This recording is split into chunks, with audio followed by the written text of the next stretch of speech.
आस्था, जो house Declan का trouble shooter मेज है, एक दिन अपने मिशन में एक टोम चुरा लेता है। उसकी इस हरकत के बाद असैसिन्स उसे ढूंढ निकालते हैं, लेकिन आस्था उन्हें एक एक करके खत्म कर देता है। बस आखिरी आदमी को जिंदा छोड़ देता है ताकि उससे जानकारी निकाल सके। आस्था उस हंटर को अपने मैजिक पावर से दबोच कर पूछता है कि इस टोम को कैसे इस्तेमाल किया जाए, लेकिन वो आदमी कहता है कि उसे इसका कोई अंदाजा नहीं है। धीरे धीरे आस्था को एहसास होने लगता है कि शायद खुद डेक्लन को भी इस टोम की असली कीमत का अंदाजा नहीं है, वरना वो इसे किसी जंग लगे बेसमेंट में नहीं दबाता। फिर भी उन्होंने इसे वापस पाने के लिए उसे मारने भेजा। भले ही डेक्लन खुद टोम को इस्तेमाल करना नहीं जानता, लेकिन वो शिकारी आस्था को सलाह देता है कि वो टोम उसे सौंप दे ताकि वो हेड ऑफ द हाउस से उसके लिए माफी मांग सके। लेकिन आस्था ठंडे स्वर में इनकार कर देता है और कहता है कि अब वो उसकी जान लेने वाला है। तभी अचानक उसके पीछे एक पोर्टल खुलता है और उससे एक बेहद भयानक और भारी ऑरा निकलती है। वो ऑरा एक केन पकड़े हुए आदमी से निकल रही होती है। वही है फेरन डेक्लन, हाउस डेक्लन का हेड।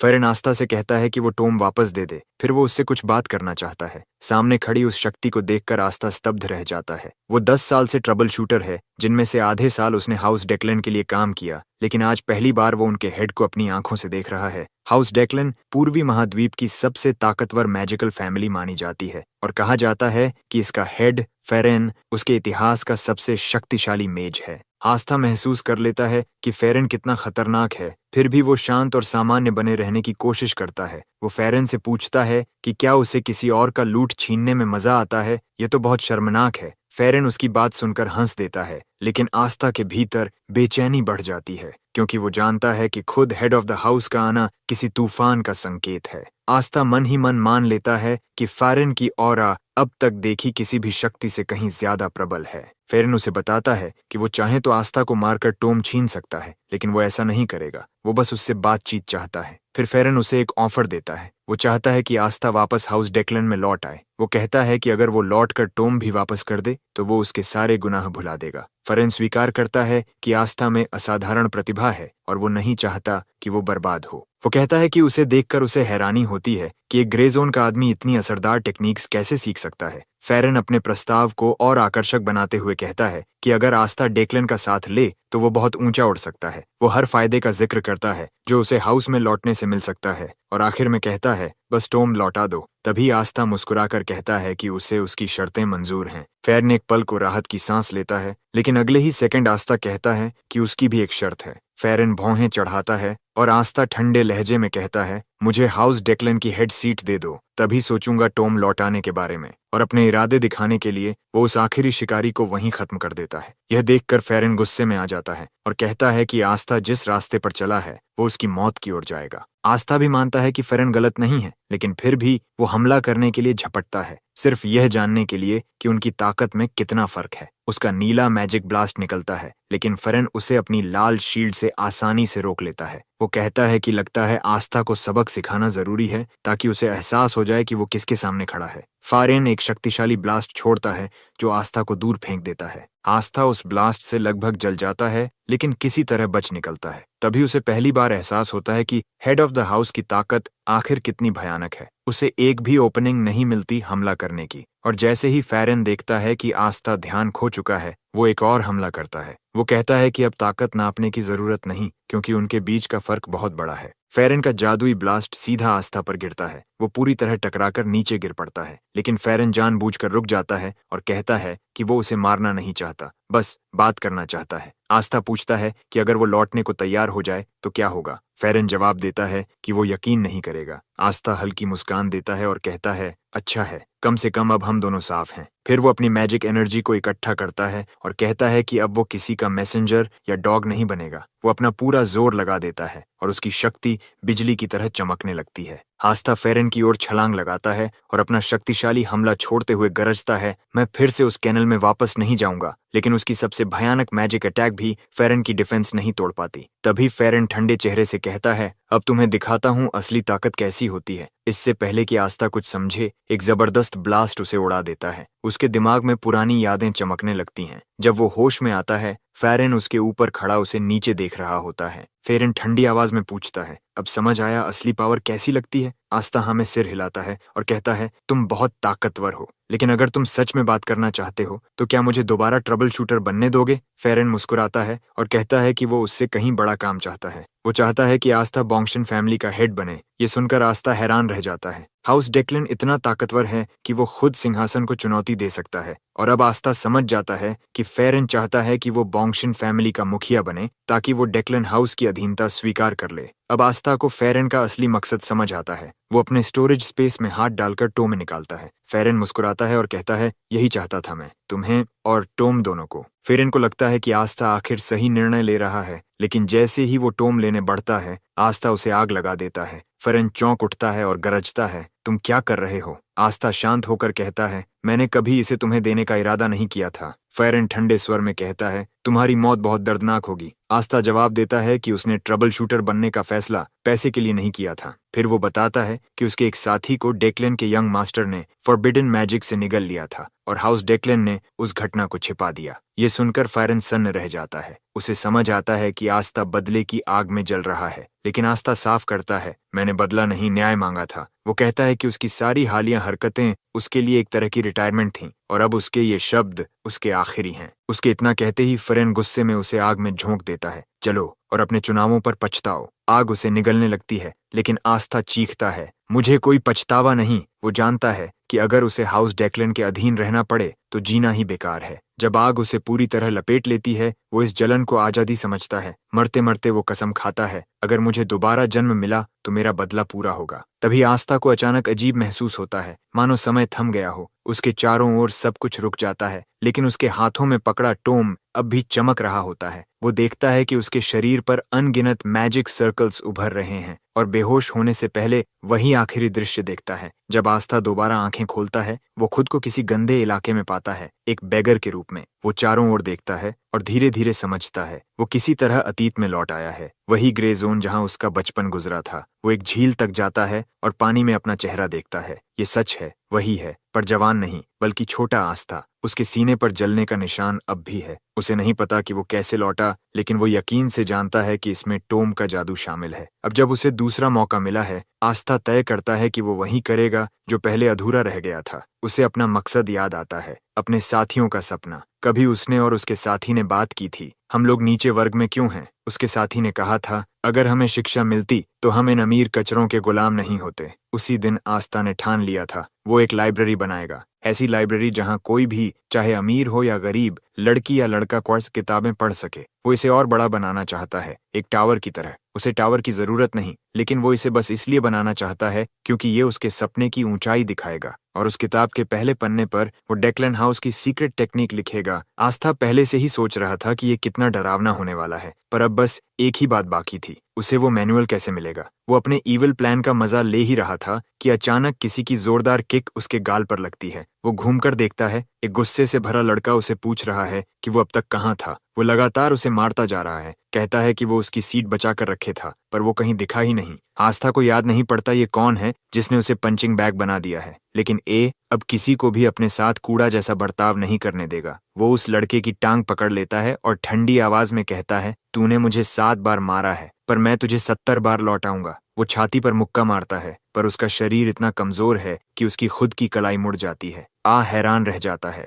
पर इससे पहले कि वो कुछ समझ पाए, उसे फिर से चेहरे पर मुक्का पड़ता है। दर्द के मारे उसकी आंखों से आंसू निकल आते हैं। मारपीट जारी रहती है जब तक को मौका नहीं मिल जाता। वो अचानक उस लड़के को धक्का देकर झील में गिरा देता है। लड़का पानी से निकलते ही चिल्लाता है कि भाग क्यों रहा है। आस्था पीछे मुड़कर हंसते हुए कहता है, भाग नहीं रहा, टैक्टिकल रिट्रीट ले रहा हूँ। वो कहता है कि उसे उसका चेहरा याद रहेगा, हर एक चोट याद रहेगी, क्योंकि वो कोई हार मानने वाला इंसान नहीं है। वो एक गली में छिप जाता है, अपनी सूजी हुई कलाई को देखता है। उसे यकीन नहीं होता कि उसका शरीर इतना कमजोर है कि बस एक मुक्के से टूट गया। तय करता है कि अभी अपने ड्रीम को छोड़कर अपने इस कमजोर शरीर को ट्रेन करेगा। तभी एक लाल आंखों वाला बच्चा उसके सामने आता है और पूछता है, तू भूखा है? आस्था हैरान रह जाता है, तू मुझे जानता है? बच्चा मुस्कुराकर कहता है, नहीं। समझ जाता है कि ये कोई नोबल फैमिली का बच्चा है जो शायद किसी पावर स्ट्रगल में सब कुछ खो बैठा है।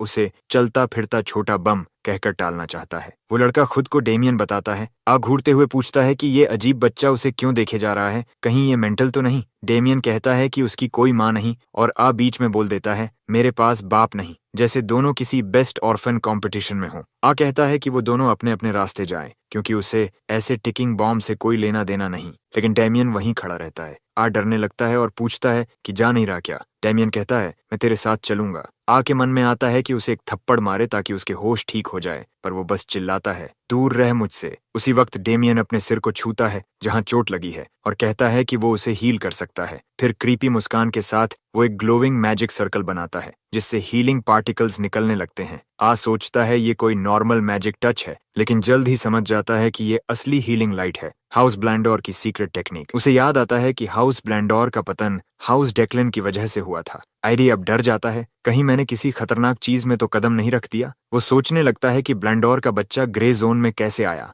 जबकि इस समय तक तो ब्लैंडोर फैमिली बहुत ताकतवर होनी चाहिए थी। वो सोच में डूबा डेमियन का नाम पुकारता है और डेमियन खुशी से जवाब देता है। उसी पल उसका दूसरा आई रंग बदल देता है, एक लाल और एक हरा। ए चौंक जाता है। ये वही ऑड आइड बच्चा है जो आगे चलकर मॉन्स्टर ऑफ ब्लैंडोर कहलाता है, वो मैड बुचर जो मरने से भी नहीं मरता था। डेमियन उसका घाव भरने के बाद जमीन पर बैठकर चींटियां गिनने लगता है जैसे कोई आम बच्चा हो, और ए पूरी तरह कंफ्यूज्ड रह जाता है। रिग्रेशन से पहले जब वो ट्रबल शूटर था, डेक्लन फैमिली ने उसे और उसकी टीम को ब्लैंडोर परिवार की ओर भेजा था। कहा जाता है कि ब्लैंडोर परिवार ने मदद मांगी थी क्योंकि उनके स्टेट में एक मॉन्स्टर प्रकट हुआ था। जब अस्टा और उसके साथी वहां पहुंचे तो उन्हें लगा कि शायद कोई ओगर या उससे मिलता जुलता क्रीचर होगा, लेकिन जब वे वहां पहुंचे तो जो दृश्य उन्होंने देखा उसने उनकी रूहें जमा दी। वहां डेमियन था जो इंसानों को ऐसे फाड़ रहा था जैसे वो कुछ भी नहीं हो। वो लगातार हीलिंग मैजिक डाल रहा था और पागलों की तरह हंसते हुए लड़ रहा था। उसी दिन उसे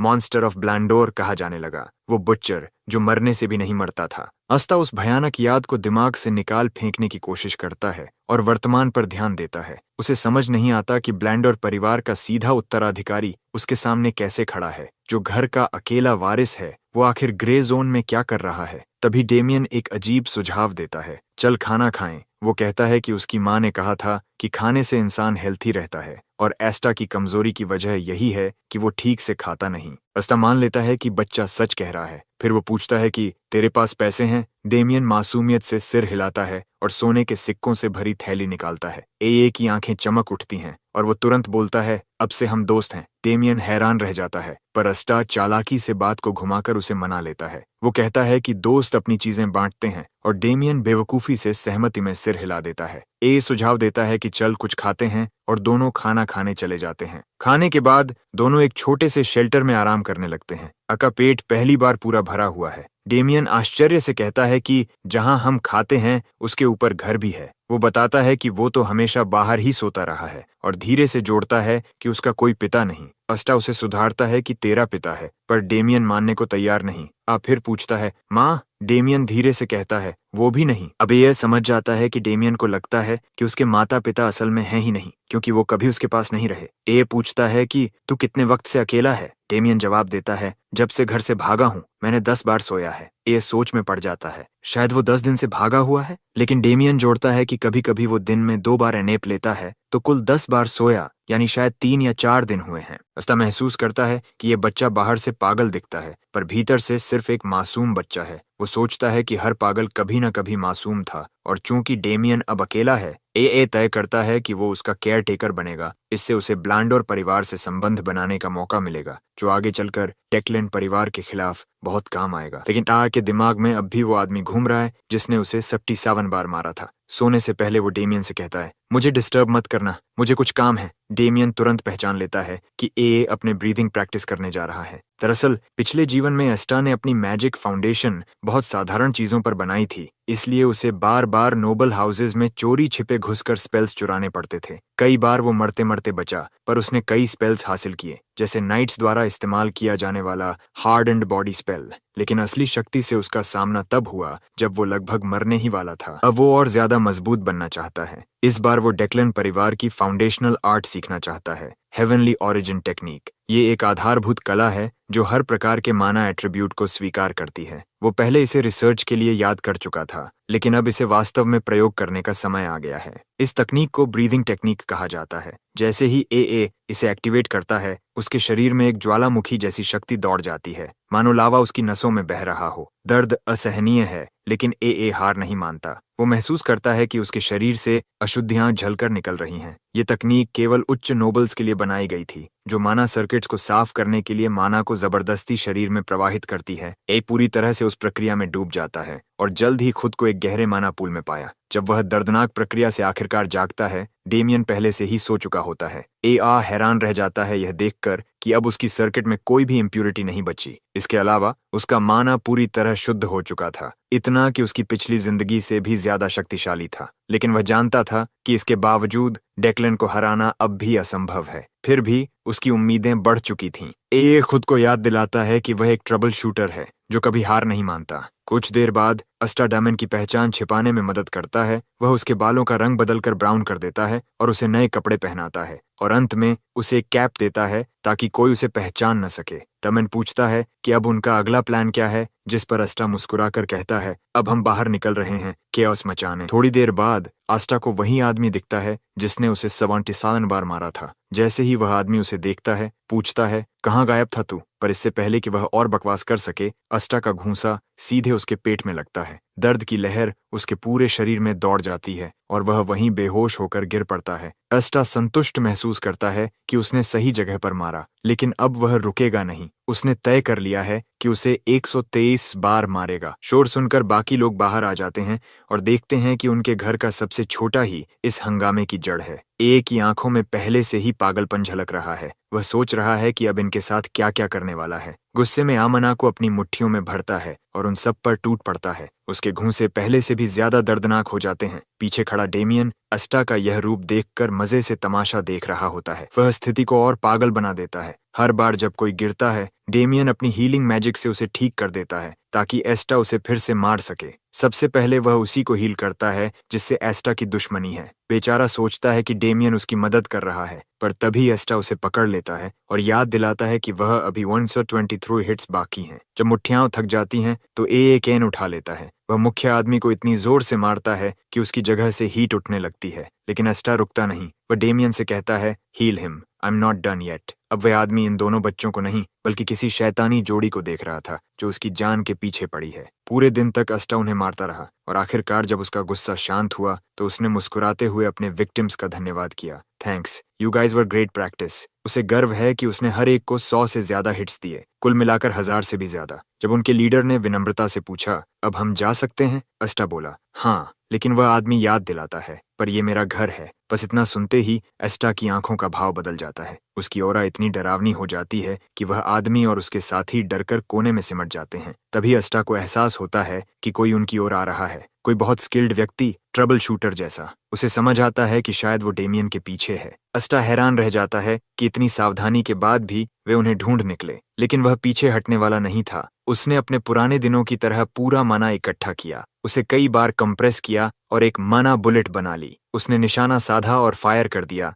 लेकिन वो व्यक्ति अचानक जमीन पर घुटनों के बल स्लाइड करके हमले से बच गया और जोर से चिल्लाया, मास्टर डेमियन। वह सीधा डमेन की ओर स्लाइड करता है और उसे पकड़ लेता है। अस्टा यह देखकर उलझ जाता है। पता चलता है वह व्यक्ति दरअसल उनके परिवार का बटलर है। उसका नाम है अल्फ्रेडो। डेमियन उससे छूटने की कोशिश करता है, लेकिन अल्फ्रेडो कहता है, मुझे तुम्हें वापस ले जाना होगा। इस्ता खड़ा ये पूरा अजीब सा नजारा देख रहा होता है और तभी उसे समझ आता है डेमियन असल में अपने परिवार से भागा था। जब सब बातें साफ हो जाती हैं, अल्फ्रेडो अस्टा की ओर मुड़कर कहता है, अगर डेमियन तुम्हें पसंद करता है तो तुम भी हमारे साथ एस्टेट लौट चलो। अस्टा उस ऑफर के बारे में सोचने के लिए कुछ पल लेता है। उसे बस इतना पता है कि यह घर एक बहुत ही प्रतिष्ठित परिवार का है, लेकिन वह अब तक उनके असली इरादों को नहीं समझ पा रहा। फिर भी उसने पहले से ही एक कनेक्शन बनाने का इरादा रखा था, और चूंकि उस परिवार की टेरिटरी शहर के रास्ते में ही पड़ती है, यह उसके लिए काफी सुविधाजनक साबित होती है। इसके अलावा ज़ेनियन एकेडमी भी उसी इलाके के पास है और वहां की लाइब्रेरी तो बेहद टॉप नॉच मानी जाती है।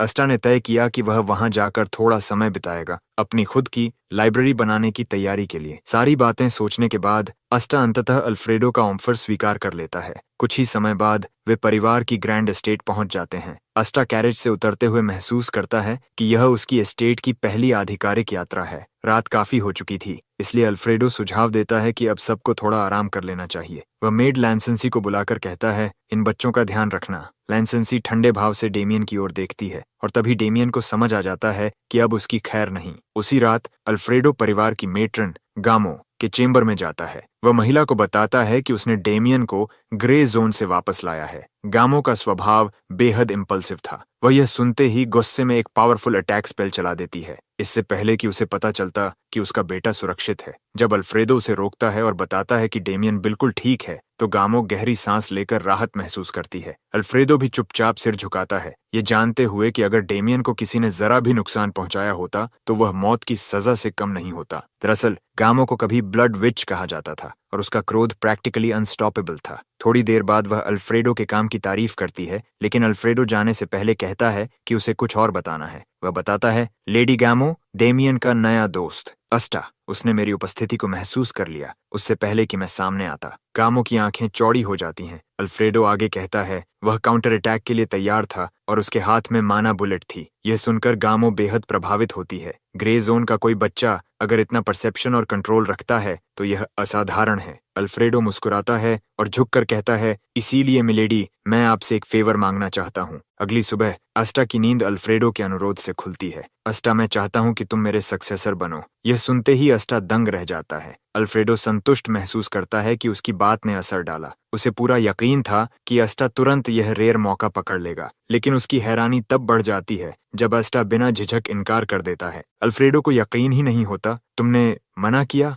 डेमियन भी हैरान खड़ा देख रहा होता है। अस्टा शांत स्वर में कहता है, ऑफर बड़ा है, लेकिन मुझे अभी की जिंदगी ज्यादा पसंद है। अल्फ्रेडो को तुरंत समझ आता है कि अस्टा ग्रे जोन में पैदा हुआ है, जिसने अपनी मैजिक पूरी तरह इंस्टिंक्ट और नेचुरल टैलेंट से सीखी है, इसलिए उसमें यह घमंड है। अल्फ्रेडो उसे समझाने की कोशिश करता है, दुनिया बहुत विशाल है बच्चे, और तुम उस कैनियन में फंसे गॉब्लिन की तरह हो जो सोचता है कि वही सबसे ताकतवर है। अस्टा मुस्कुराकर जवाब देता है, गलत कहाँ सर, मैं खुद को गॉब्लिन नहीं, एक वाइवर्न मानता हूँ। अल्फ्रेडो उसके इस जवाब से हतप्रभ रह जाता है और सोचता है कि अब उसे असली हकीकत दिखानी पड़ेगी। वह एस्टा को बटलर ट्रेनिंग हाउस ले जाता है, जहां दर्जनों प्रशिक्षु अपनी सत्र में व्यस्त हैं। अल्फ्रेडो गर्व से कहता है, ये बच्चे तुम्हारी उम्र के हैं और ये हाउस ब्लांडोर के सर्वश्रेष्ठ प्रतिभाशाली ट्रेनीज हैं। अस्टा उन्हें देखता है और मानता है कि उनकी ट्रेनिंग बेहद सटीक है। वे बच्चों जैसे नहीं लगते, लेकिन उसके चेहरे पर अब भी कोई प्रभाव नहीं पड़ता। अस्टा कहता है, हाँ, मैं उनकी ऑरा महसूस कर सकता हूँ। अल्फ्रेडो मुस्कुराता है, तो फिर सोचो, अगर तुम मेरा प्रस्ताव मान लो तो तुम भी ऐसे ही चमकोगे। लेकिन अस्टा ठंडे स्वर में जवाब देता है, मुझे लाइट पसंद नहीं, मैं अंधेरे में ही बेहतर हूँ। उसी वक्त एक ट्रेनी विंस्टर हाथ उठाता है। वह कहता है, सर, मेरे पास एक सजेशन है। मुझे लगता है अस्टा ने ऑफर इसलिए ठुकराया क्योंकि उसमें कोई टैलेंट नहीं है। विंस्टर आगे कहता है, उसे पता ही नहीं कि हम कितने महान हैं और मैं उसे दिखाना चाहता हूँ। अल्फ्रेडो उसकी बात समझ जाता है, ये एक चैलेंज है। वह हल्की मुस्कान के साथ पूछता है, अस्टा, क्या तुम इस ड्यूअल के लिए तैयार हो? अस्टा सब कुछ समझ जाता है। ये सारे ट्रेनीज उसे अपने प्रतिद्वंदी की तरह देख रहे हैं। उनके लिए वह बस एक लकी लड़का है जो अचानक कहीं से आकर चीफ बटलर का उत्तराधिकारी बनने का ऑफर पा गया। आप बिना झिझक ड्यूअल स्वीकार करता है, लेकिन मुस्कुराते हुए पूछता है, सर अल्फ्रेडो, क्या मैं अपना ओपोनेंट खुद चुन सकता हूँ? अल्फ्रेडो भौं उठाकर जवाब देता है, जरूर, चुनो। अस्टा सीधा विंस्टर की ओर इशारा करता है, लेकिन वहीं नहीं रुकता। वह और 4 ट्रेनीज की ओर उंगली उठाता है। पूरा ट्रेनिंग हॉल एकदम सन्न रह जाता है। अस्टा ने अभी अभी 5 वर्ष 1 की मांग कर दी थी। विंस्टर की आंखें फैल जाती हैं। क्या तू पागल है? अस्टा हल्के से मुस्कुराता है, अगर डर गया है तो पीछे हट सकता है। अल्फ्रेडो जोर से हंस पड़ता है। उसके चेहरे पर गर्व झलकने लगता है। यही तो वो फायर है जो मेरे सक्सेसर में होनी चाहिए। वह गंभीर होकर पूछता है, अगर हार गए तो जिम्मेदारी लोगे अपने शब्दों की? अस्टा बिना हिचक जवाब देता है, हाँ, पूरी। अल्फ्रेडो शर्त रखता है, अगर तुम 1 मिनट तक टिके रहे तो मैं तुम्हें एक गिफ्ट दूंगा, लेकिन अगर नहीं टिके तो तुम्हें मेरा सक्सेसर बनना होगा। अस्टा अल्फ्रेडो की आवाज में छिपी बेचैनी महसूस करता है, लेकिन उसके चेहरे पर जरा भी डर नहीं था। दोनों की सहमति बनते ही अल्फ्रेडो आदेश देता है, रिंग में उतर जाओ। रिंग। इंस्ट्रक्टर घबराकर पास आता है, सर, ये सब थोड़ा ज्यादा डेंजरस नहीं है? अल्फ्रेडो शांत स्वर में कहता है, हाँ है, लेकिन इसे सीखना होगा कि एरोगेंस का अंत हमेशा दर्द से होता है। इंस्ट्रक्टर असहज महसूस करता है। वह नहीं चाहता कि डेमियन के मेहमान को कोई चोट पहुंचे। वह डेमियन के पास जाकर कहता है, तुम्हारा दोस्त खतरे में है, इसे रोक लो। पर उसकी हैरानी की कोई हद नहीं रहती जब डेमियन पूरी तरह एक्साइटेड होकर कहता है, क्या बात कर रहे हो, ये तो मजेदार होगा। मैं भी लड़ूं क्या? लैंसेंसी झट से रोकती है। मास्टर गमो अगर जान गई तो बहुत डांटेंगी। अल्फ्रेडो अधीर होकर बोलता है, बस करो बातें, मैच शुरू करवाओ। इंस्ट्रक्टर समझ जाता है कि अब पीछे हटने का कोई रास्ता नहीं। वह गहरी सांस लेता है और आदेश देता है, पोजीशंस। लैंसेंसी माहौल भांप कर चुपचाप बाहर निकल जाती है। जाते जाते डेमियन से कहती है, promise me you won't interfere. Damien मुस्कुराकर जवाब देता है, आई प्रॉमिस। इंस्ट्रक्टर बच्चों की ओर मुड़कर नियम समझाता है, ये फ्री फॉर ऑल मैच होगा, तब तक चलेगा जब तक एक पक्ष हार नहीं मानता, लेकिन मैं किसी भी वक्त इसे रोक सकता हूँ। विंस्टर घूरते हुए अस्टा से कहता है, तुझे एक्सपोज करने का यही मौका है फ्रॉड। बिगिन, इंस्ट्रक्टर चिल्लाता है। जैसे ही मैच शुरू होता है, एस्टा लाइटनिंग स्पीड में आगे बढ़ता है और माना इम्ब्यूड पंच सीधे विंस्टर के पेट में दे मारता है। विंस्टर दर्द से पीछे गिरते हुए खांसने लगता है, उसके मुंह से तरल निकलता है। इससे पहले कि वह संभल पाए, एस्टा बाकी 4 ट्रेनीज को भी एक के बाद एक गिरा देता है। सभी जमीन पर तड़प रहे हैं और अब बस विंस्टर ही खड़ा है। एस्टा उसे ठंडी निगाहों से देखता है। उसके हाथों में घूमते हुए माना बुलेट्स दिखाई देते हैं। वह कहता है, पहला लेसन, कभी किसी छोटे आदमी को अंडर एस्टिमेट मत करना। विंस्टर के चेहरे का रंग उड़ जाता है। उसे समझ आता है कि एस्टा कैजुअल अंदाज में माना बुलेट्स कॉन्जर कर रहा है, जो ट्रेनीज के लिए असंभव स्तर की स्किल थी। एस्टा धीरे से कहता है, दूसरा लेसन, लोगों को जल्दी जज मत किया करो। वह बोलते हुए गोलियों की बौछार करता है। दर्जनों माना बुलेट्स विंस्टर और उसके साथियों पर लगती हैं। सभी ट्रेनीज चीख उठते हैं क्योंकि गोलियों की शक्ति उनकी त्वचा में तीव्र दर्द जला रही थी। तीसरा लेसन, आओ आगे बढ़ता है। उसकी आंखें ठंडी थीं। दुनिया बहुत बड़ी है और बहुत कड़वी। वह आखिरी वार करता है, एक जोरदार पंच जो विंस्टर को हवा में उछाल देता है। एस्टा मुस्कुराता है, अब से मैं तुम्हें पर्सनली ये सारे लेसन सिखाऊंगा। विंस्टर दर्द में चिल्लाता है, तू पागल है, ये जादू नहीं, तू शुद्ध हिंसा कर रहा है। एस्टा उसकी कॉलर पकड़कर कहता है, गलत, ये फिजिकल मैजिक है। और फिर उसके सिर पर एक और किक लगती है। पूरा हॉल स्तब्ध है। एस्टा ट्रेनीज को ऐसे घसीट रहा है जैसे वे उसकी पर्सनल पपेट्स हों। अल्फ्रेडो भी निशब्द रह जाता है। वह सोचता है, ये मना बुलेट्स कितनी बार कंप्रेस की गई होंगी? गणना करते हुए उसे एहसास होता है, कम से कम 4 या 5 बार। अगर मैं उस वक्त इनसे टकरा गया होता तो शायद। उसे समझ आता है कि एस्टा का माना कंट्रोल पूर्ण है और उसका लड़ाई का इंस्टिंक्ट भी असाधारण। पीछे खड़ा डेमियन मीनवाइल सबको हील कर रहा था ताकि एस्टा उन्हें फिर से मार सके। और तभी दरवाजा जोर से खुलता है। कमरे में लांस अंदर आती है। उसके साथ गामो भी थी। कैमो तुरंत अल्फ्रेडो को बुलाती है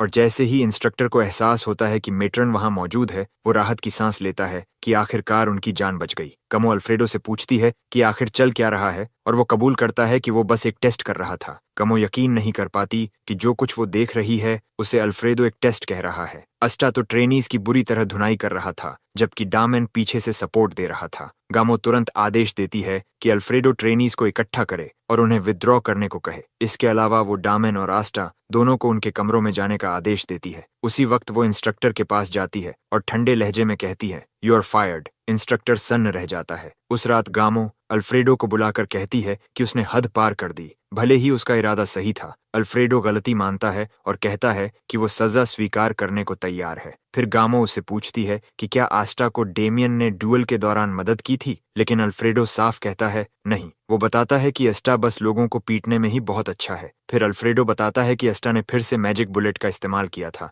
लेकिन इस बार उसने उसे कई बार कॉम्प्रेस किया ताकि पावर बढ़े। गामो ये सुनकर समझ जाती है कि एस्टा को अपने माना पर बहुत अच्छा कंट्रोल है। भले उसने सब नहीं देखा, लेकिन जब वो पहुंची, एस्टा 5 ट्रेनीज को एक साथ हरा रहा था, जैसे बच्चों से खेल रहा हो। गामो को एहसास होता है कि मैजिक बुलेट को संभालना तो एक हाई लेवल मेज के लिए भी मुश्किल होता है। फिर वो अल्फ्रेडो से पूछती है कि सक्सेसर प्रपोजल का क्या हुआ। अल्फ्रेडो बताता है कि एस्टा ने बिना सोचे मना कर दिया। गामो सोच में पड़ जाती है कि उसे उस बच्चे का री-इवैल्यूएशन करना होगा। वो आदेश देती है, एस्टा को मेरे पास लाओ। थोड़ी देर बाद एस्टा गामो से मिलने पहुंचता है। कमरे में डामेन भी बैठा है जो कुकीज खा रहा है जैसे कोई स्पॉइल्ड ब्रैट हो। गामो कुछ कहने से पहले टेबल पर एक बॉक्स रखती है। एस्टा चौंक जाता है और गामो याद दिलाती है कि अल्फ्रेडो ने उसे एक गिफ्ट का वादा किया था। एस्टा और भी हैरान हो जाता है जब पता चलता है कि गिफ्ट खुद गामो ने तैयार करवाया है। गामो उसे बॉक्स खोलने को कहती है और अंदर देखकर एस्टा की आंखें फैल जाती हैं। वो एक हाई ग्रेड आइटम है। एस्टा को विश्वास नहीं होता क्योंकि ब्लैंडोर परिवार में भी सिर्फ टॉप 5 मेज डिविजन्स के रिक्रूट्स को ये आइटम दिया जाता है। उसे शक होता है कि इसके पीछे कुछ और माजरा है। जैसे ही गामो उसके मन की बात समझ जाती है,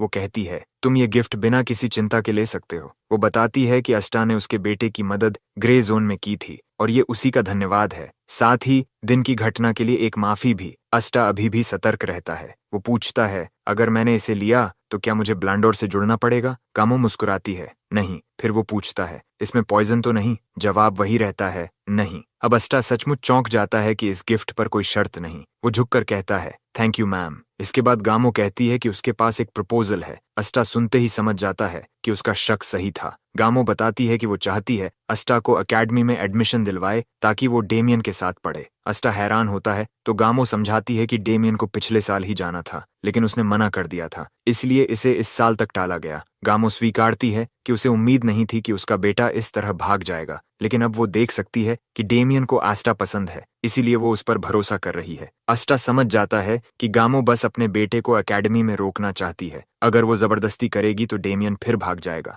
उधर अस्टा के लिए भी ये मौका बड़ा है। एकेडमी में उसे कई कनेक्शंस मिल सकते हैं, ये फायदा भी है, लेकिन उसे लगता है जैसे उसके गले में पट्टा डाल दिया जाएगा। आखिरकार वो कहता है, मैं सोचूंगा। गामो को ये मंजूर है। वो कहती है कि वो उसके जवाब का इंतजार करेगी। फिर वो पूछती है कि उसने अल्फ्रेडो का सक्सेसर ऑफर क्यों ठुकराया। अस्टा तुरंत सेंस कर लेता है कि अल्फ्रेडो दरवाजे के पीछे से सब सुन रहा है। मुस्कुराकर वो कहता है, मेरे घुटने बहुत कीमती हैं, यानी कि उसे किसी के आगे झुकना पसंद नहीं। ये सुनते ही दरवाजे के पीछे खड़ा अल्फ्रेडो बुरी तरह आहत हो जाता है। बाद में जब आस्टा अपने कमरे में लौटता है, वो आइटम खा लेता है और कुछ ही पलों में उसके शरीर में जबरदस्त बदलाव आने लगते हैं। सिर्फ 10% अब्जॉर्प्शन से ही एस्टा का माना जबरदस्त तरीके से बढ़ गया था। उसका शरीर भी धीरे धीरे फ्लेम ऑर्न की तरह बदलने लगा था। लेकिन जो बात उसे सबसे ज्यादा प्रभावित करती है वो ये कि इस आइटम को एब्जॉर्ब करने पर उसके शरीर में जरा भी इम्प्यूरिटी नहीं आई। अब रही बात एकेडमी की, उस पर एस्टा पहले ही सोच चुका था। उसके पास अब जवाब था।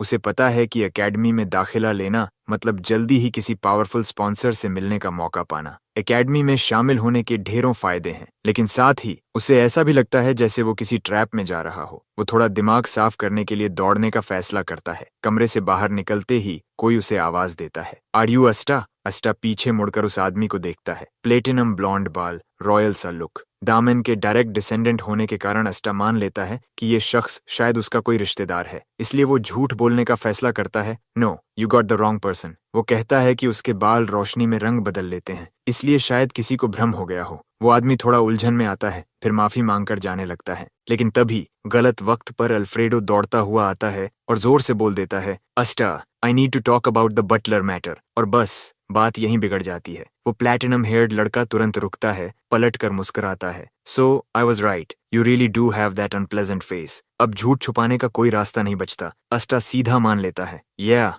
I am अस्टा। ये सुनकर वो लड़का चिढ़ जाता है, लेकिन अल्फ्रेडो की मौजूदगी के कारण फिलहाल पीछे हट जाता है। जाते जाते वो कहता है, come to the mess hall later, I teach you some manners. Alfredo पूछता है कि क्या कुछ गड़बड़ है, पर अस्टा बस सिर हिला देता है। अंदर ही अंदर वो मुस्कुरा रहा था, क्योंकि अब उसे गुस्सा निकालने के लिए परफेक्ट टेस्ट सब्जेक्ट मिल गया था। वो ठान लेता है कि मेज हॉल जाकर उस बंदे की धुनाई करेगा। फिर वो अल्फ्रेडो से पूछता है, कैन आई मीट गामो राइट नाउ? थोड़ी देर बाद अस्टा गामो के ऑफिस पहुंचता है। गामो चौंक जाती है, इतनी सुबह? वो पूछती है कि क्या उसने कल की बात पर फैसला कर लिया। अस्टा शांति से जवाब देता है, yes, I will enrol in the academy. गामो को यकीन नहीं होता, लेकिन उसके चेहरे पर सुकून झलकता है। वो कहती है कि तैयारी जल्द शुरू होगी। अस्टा कमरे से निकल जाता है और अल्फ्रेडो अंदर आता है। वो पूछता है, अस्टा का क्या हुआ? गामो जवाब देती है, उसने ऑफर स्वीकार कर लिया। अल्फ्रेडो की खुशी का ठिकाना नहीं रहता। वो लगभग उछल कर कहता है, परफेक्ट, फर्स्ट सेमेस्टर का खर्चा हम देंगे, फिर अगले सेमेस्टर में उसे मुश्किल होगी, तब मैं मदद का हाथ बढ़ाऊंगा। गामो उसे डांटती है कि वो ज्यादा जोर से बोल रहा है।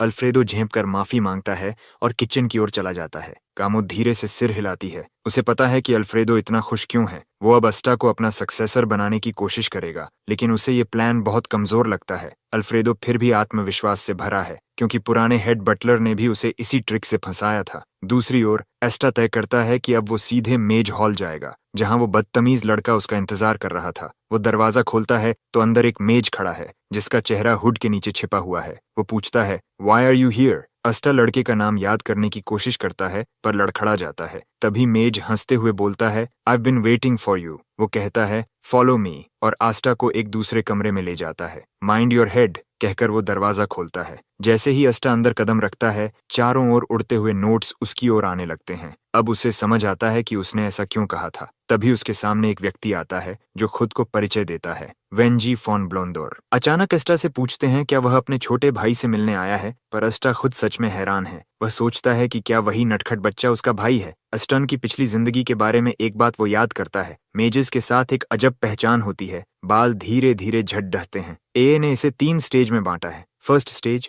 मेजेस इनकार करते हैं और अपनी रोब से छुपाने की कोशिश करते हैं। सेकंड स्टेज, हार मानकर गंजा सिर दिखा देते हैं। थर्ड स्टेज, असलियत को अपनाकर सब शेव कर लेते हैं। और फोर्थ स्टेज में वे इम्पॉसिबल को पॉसिबल बनाने की रिसर्च करते हैं। बाल उगाने की मैजिक बनानी चाहते हैं, पर अब तक कोई सफल नहीं हुआ। पर ये सारी आदतें WJI पर लागू नहीं लग रहीं। वह अस्टा के सामने आराम से खड़ा है, बिल्कुल शांत। WJI सबसे पहले अपने छोटे भाई के व्यवहार के लिए माफी मांगता है। फिर अस्टा से पूछता है क्या वह किसी एकेडमी में काम करता है। अस्टा पूछता है क्या WJI किसी एकेडमी में है। WJI बताता है कि वह वाइस डीन है और अस्टा को एक ड्रिंक परोसता है। अस्टा इम्प्रेस्ड है। ये पद तो सिर्फ परिवार के नाम से नहीं मिलता। वह समझता है कि WJI काबिलियत वाला है। WJI छेड़ते हुए कहता है अस्टा काफी अलग है और बताता है कि उसने आस्टा को जेनियन एकेडमी में एनरोल करवाने की सिफारिश की है। बड़ा मौका है। WJI खुद भी जेनियन एकेडमी का ग्रेजुएट है। वह 145th क्लास का है। अस्टा को ये सारी डिटेल्स चाहकर नहीं चाहिए थीं, इसलिए वह अनइम्प्रेस्ड है।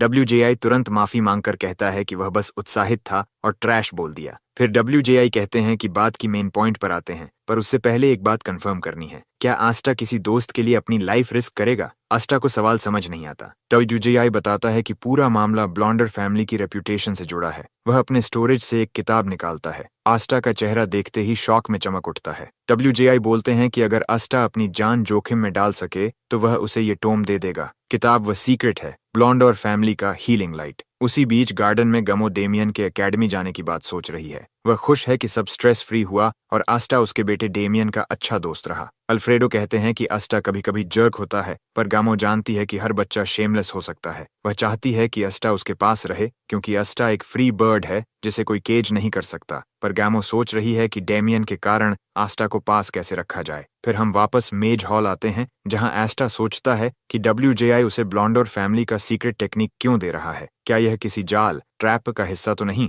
WJI आस्टा की भावनाएं पढ़ने की कोशिश कर रहे हैं, पर आस्टा कुछ नहीं दिखा रहा, मानो कोई मास्क पहने हो। WJI उसे सोच समझकर जवाब देने को कहते हैं और चेतावनी देते हैं कि रिवॉर्ड देखकर अंधा मत हो जाना। आस्टा जवाब देता है अगर उसकी मांग ऐसी है जो वह कर सकता है वह करेगा, वरना WJI को मना करने की जरूरत नहीं। WJI शांत होकर कहता है कि उसकी प्रपोजल सुनने भर से आस्टा की लाइफ जोखिम में पड़ सकती है और अगर वह सुने और मना कर दे तो WJI बिना किसी इमोशन के उसे मार भी सकता है, since they are destined to live once. भले ही ये आस्टा की जिंदगी का दूसरा मौका है, लेकिन जैसे ही उसने ये सब सुना WJI ने अपनी डरावनी ऑरा बाहर निकाल दी। कमरे का माहौल भारी हो गया, पर आस्टा एकदम शांत, बेखौफ। जब WJI को एहसास हुआ कि यह लड़का इतनी आसानी से डरने वाला नहीं, तो उसके होंठों पर हल्की मुस्कान आई। तुम पास हो गए, वह कहता है। फिर धीरे से बताता है कि उसे किसी भरोसेमंद व्यक्ति की जरूरत है, लेकिन वह उसके परिवार के अंदर से नहीं हो सकता। WJI पहले तो कुछ अजीब सी बातें करता है, पर जल्द ही अपना असली मकसद बता देता है। वह कहता है कि यह कोई पारिवारिक सत्ता की लड़ाई नहीं है, बल्कि डेक्लन फैमिली ने उस पर नजर रखी हुई है। आस्टा चौंकता है। डेक्लन फैमिली तुम्हारी निगरानी क्यों कर रही है? चूंकि आस्टा पहले ही कह चुका था कि उसे मरने से डर नहीं,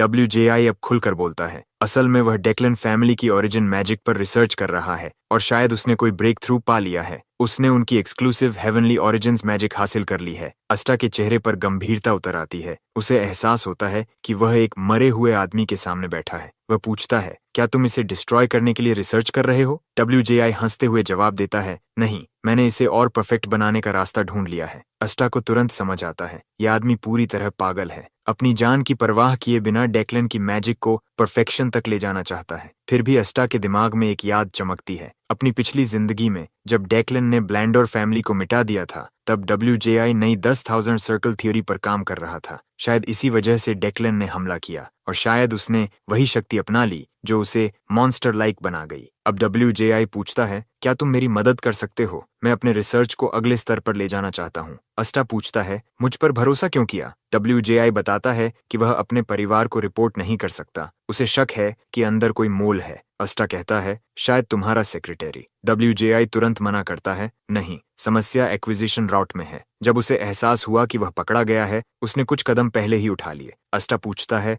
फिर तुम डेक्लन से हाथ क्यों नहीं मिला लेते? वे तो तुम्हें खुले दिल से अपना लेंगे। WJI ठंडी आवाज में कहता है, मेरे अपने कारण हैं उनसे दूर रहने के। चूंकि अस्टा ब्लॉन्डोर परिवार से जुड़ा नहीं, WJI उसे परफेक्ट कैंडिडेट मानता है। वह बताता है कि यह एक जॉइंट रिसर्च प्रोजेक्ट है, पर फिलहाल प्रगति रुक गई है। वह वादा करता है कि एस्टा को ठीक से रिवॉर्ड देगा, बस उसे यह थीसिस प्रोफेसर पीरून को जीनॉन एकेडमी में पहुंचानी है। बदले में वह उसे हीलिंग लाइट स्पेल देगा। अस्टा तुरंत अवसर समझ लेता है और कहता है, मेरे पास इससे बेहतर डील है। वह मांग करता है कि कॉम्पेंसेशन के रूप में उसे हीलिंग लाइट स्पेल अभी चाहिए, और जब 1000 सर्कल पूरा हो जाए तो वह भी उसका हिस्सा हो। डबल और नथिंग, अस्टा मुस्कुराकर कहता है। WJI हंसता है, तुम सच में एक शेमलेस जर्क हो, पर मिशन इतना क्रिटिकल है कि उसके पास मानने के अलावा कोई रास्ता नहीं। WJI एक शर्त रखता है, मुझे काम पूरा होने से पहले भी तुम्हारी मदद चाहिए। अस्टा सहमत हो जाता है, कोई दिक्कत नहीं। थीसिस लेते वक्त अस्टा मजाक में कहता है, मुझे पढ़ना नहीं आता, फिर हंसकर बताता है कि वह बस छेड़ रहा था। वह पूछता है, प्रोफेसर पेरून भरोसेमंद हैं?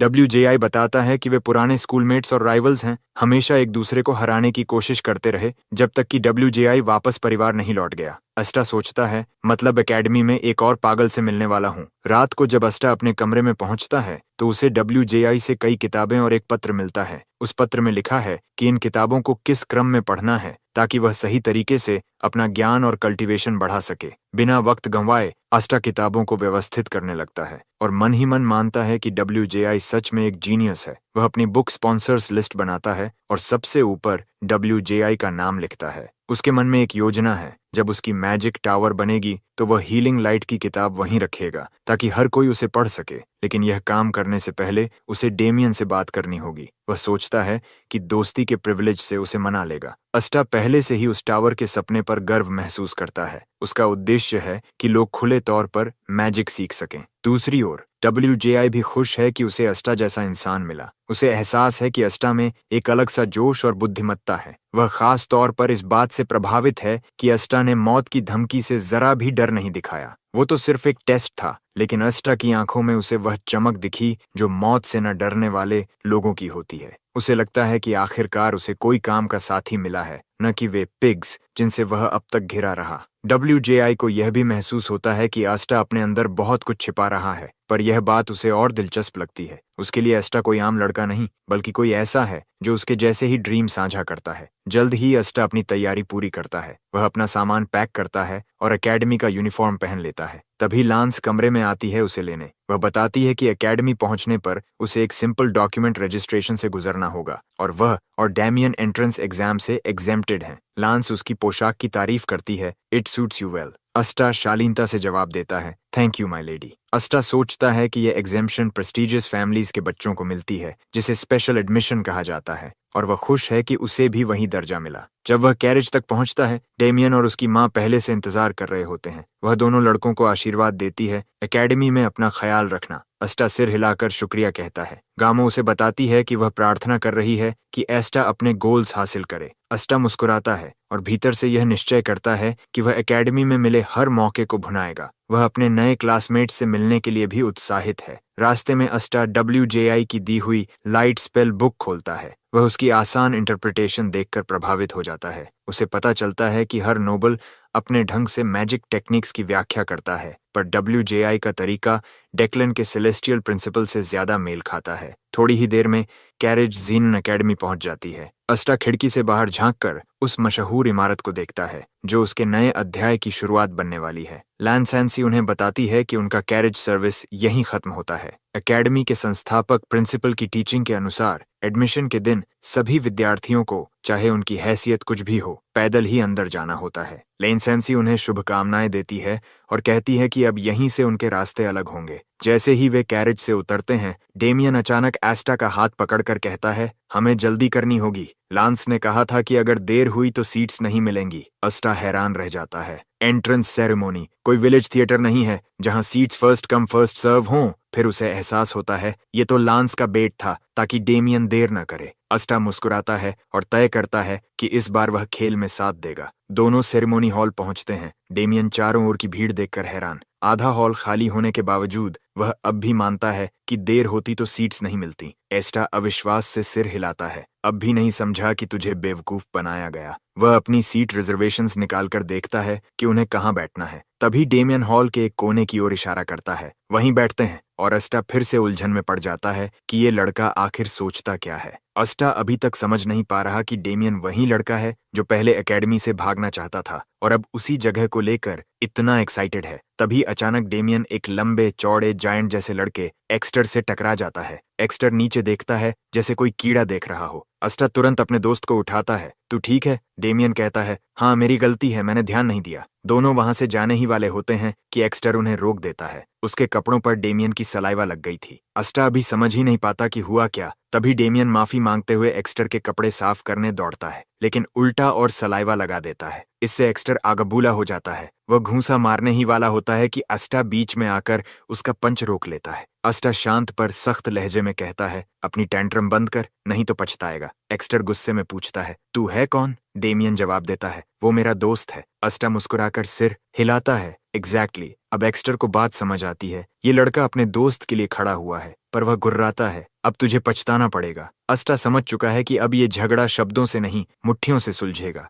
धीरे धीरे हॉल के दूसरे छात्रों का ध्यान भी उनकी ओर जाता है। किसी ने फुसफुसाया, वो तो डोलम्पी फैमिली का डायरेक्ट डिसेंडेंट है। लोगों ने तुरंत बेट्स लगाना शुरू कर दिया कि कौन जीतेगा। ज्यादातर एक्स्टर पर दांव लगा रहे थे। कुछ छात्र रोकने की कोशिश करते हैं कि भीड़ में फाइट नहीं होनी चाहिए, पर तभी किसी ने बैरियर स्पेल बना दी ताकि ट्रियो अंदर आराम से लड़ सके। चारों ओर से आवाजें आने लगती हैं, गो एक्स्टर, बीट हिम डाउन। और उसी बीच दूर कोने में एक क्रीपी स्टूडेंट खड़ा है, मुस्कुरा रहा है, मानो उसे पहले से पता हो कि आगे क्या होने वाला है। बैरियर के भीतर एक्स्टर अपना नाम बताता है और अस्टा से कहता है कि वो भी अपना परिचय दे। अस्टा हंसते हुए कहता है, मैं नोबिलिटी में पैदा नहीं हुआ, बस एक रैंडम आदमी हूँ जो रास्ते से गुजर रहा है। एक्स्टर व्यंग्य से मुस्कुराता है, ठीक है, मैजिशियन होने के नाते तुझे पहला वार करने दूंगा। अस्टा हंसकर जवाब देता है, अच्छा तो ये तेरी आखिरी जेनरोसिटी होगी। बस इतना सुनते ही एक्स्टर बौखलाकर उसके ऊपर टूट पड़ता है। अस्टा हंसता है, तू शायद भूल गया, मैं अकेला नहीं लड़ रहा, दो लोग हैं। वह एक्स्टर के घूंसे को आसानी से डॉज करता है और पलटवार में उसके चेहरे पर एक जोरदार मुक्का जड़ देता है।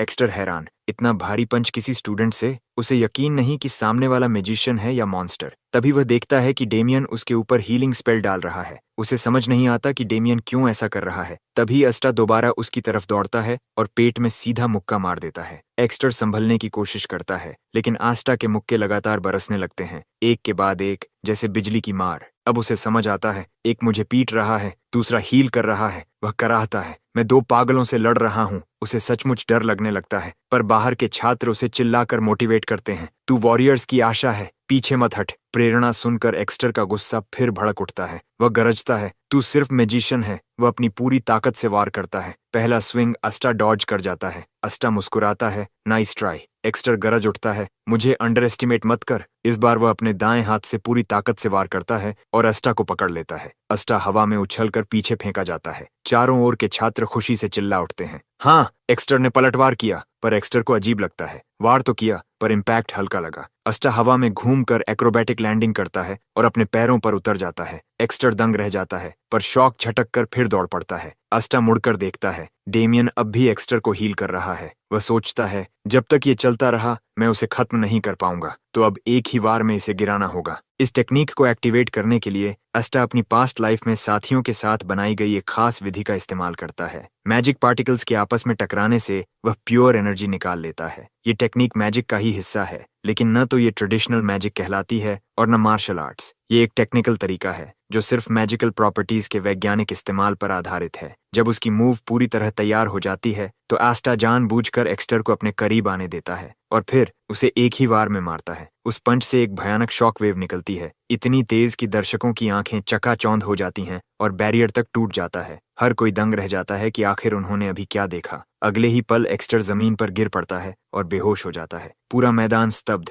क्योंकि किसी ने नहीं सोचा था कि ताकतवर एक्स्टर एक ही पंच में गिर जाएगा। अस्टा एक सच्चे वॉरियर की तरह हाथ उठाता है और सारे स्टूडेंट्स उसकी जीत का शोर मचाते हैं। कई लोग अब सोचने लगते हैं, क्या आस्टा वाकई मैजिशियन है या कुछ और, क्योंकि उसकी लड़ने की शैली बिल्कुल अलग थी। दामन भी बेहद खुश है कि उन्होंने लड़ाई जीत ली और आस्टा मुस्कुराते हुए उसके सिर पर हाथ रख देता है। दूर से देखने वाला वो रहस्यमयी आदमी आस्टा की तरफ मुस्कुराते हुए देखता है। तभी एक टीचर मौके पर पहुंचता है, माहौल को शांत करने के लिए। वो विश्वास नहीं कर पा रहा कि स्कूल के पहले ही दिन स्टूडेंट्स लड़ने लग गए। वह गुस्से में पूछता है कि लड़ाई शुरू किसने की, लेकिन भीड़ में कोई बोलने को तैयार नहीं। सबको तो लड़ाई मजेदार लगी थी। आस्टा अंदर ही अंदर एस्केप की प्लानिंग करने लगता है, लेकिन डामन अपनी पागल हरकत से सब गड़बड़ कर देता है। वो जोर से चिल्लाकर टीचर को बुलाता है और प्राउडली बताता है कि ट्रबल उन्होंने ही किया है। आस्टा निराश होकर आंखें बंद कर लेता है, जबकि टीचर उनकी ओर बढ़ता है। उधर एक्स्टर अब भी फर्श पर बेहोश पड़ा है। दोनों लड़कों को टीचर के ऑफिस में बुलाया जाता है, जहां उन्हें डांट पड़ती है,